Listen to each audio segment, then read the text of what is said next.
Buenas tardes. Hoy hablaremos del libro El derecho explicado a los jóvenes de la autora María de la Valgoma, abarcando el capítulo 2, Raíces, fuentes, lagunas y ramas, pese a lo poco natural que es el derecho. El derecho no es un fenómeno natural, el derecho es un fenómeno sociocultural que está en cambio constante, pues es de esta manera como lo cita la autora, para darnos introducción a las fuentes del derecho. Al oír fuentes del derecho, pensamos en la palabra y su significado literal de fuente, lugar donde se produce o brota una corriente, pues es esta la relación que tiene. Las fuentes del derecho es el lugar donde se producen nuestras normas jurídicas, y como pueblo estamos en la obligación de hacerlo. Pero para no entrar en alegatos, discusiones o problemas, somos quienes delegamos a gobernantes que se encargan de nuestras fuentes.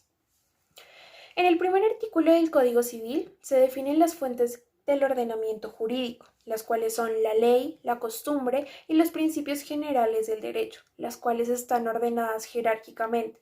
Es por ello que comienza la ley. El derecho es la ley. La ley es la norma que únicamente puede ser aprobada por el Parlamento, ostentando el poder legislativo, el poder elaborar y aprobar leyes. La norma me impone una forma de conducta. La ley me dice y me obliga a realizar actos en específico o a eliminarlos.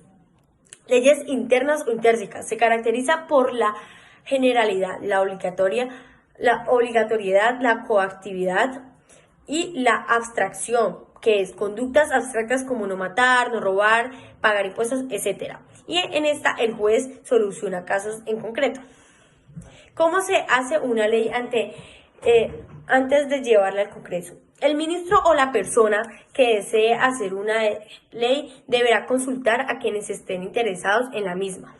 Se presenta un anteproyecto y un proyecto, el cual se pasa al Senado y allá se discute si se aprueba o no se aprueba la ley. Hay ciudades primitivas que carecen de leyes, pero no tanto para carecer de costumbres. Robert Bierstedt. Es de esta manera como nos adentramos a la segunda fuente del derecho, la costumbre. Existen actos realizados continuamente que son denominados como costumbre, y por ellos está regido todo tipo de comunidad. Existen costumbres sociales, como saludar a alguien en la calle, ayudar a una persona, o realizar los actos que haces continuamente cuando llegas a tu casa o cuando estás estudiando. También existen costumbres que son denominadas como jurídicas, porque su acción se vuelve obligatoria, y el incumplimiento de esta conlleva una sanción. Es por ello que las personas las realizan y las cumplen. También existen costumbres innatas, costumbres que las personas hacen solo por seguir un orden social. La tercera función del derecho son los principios generales del derecho. Hablar sobre este tema es un poco más difícil, ya que son conceptos más abstractos, casi filosóficos. Y estos misterios no se encuentran en ningún lugar. No son leyes ni costumbres y no suelen aparecer ni encontrarlos en un código o en una ley. Pero el autor cita a Eichner diciendo: criterios de conducta con trascendencia social que se imponen por su propia fuerza persuasiva.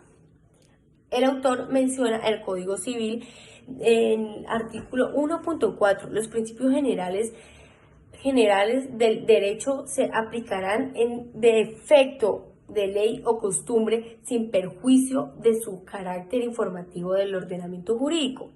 Funciones: si no existe ley o la costumbre en cual basarse, se puede regir por esos principios. 2.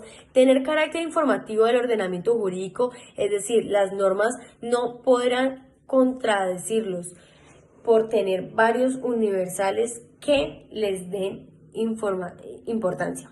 Esos principios se encuentran regularmente en el Código Civil. Para concluir, la autora del libro, María de Valgoma, nos da a entender que la Constitución está en la cúspide del ordenamiento jurídico, que ésta no puede ser contradicha por ninguna otra ley y que es la encargada de regular las leyes, los ordenamientos jurídicos, los decretos y los tratados nacionales e internacionales, así como convenios, para así tener una buena convivencia y una buena organización social en el país.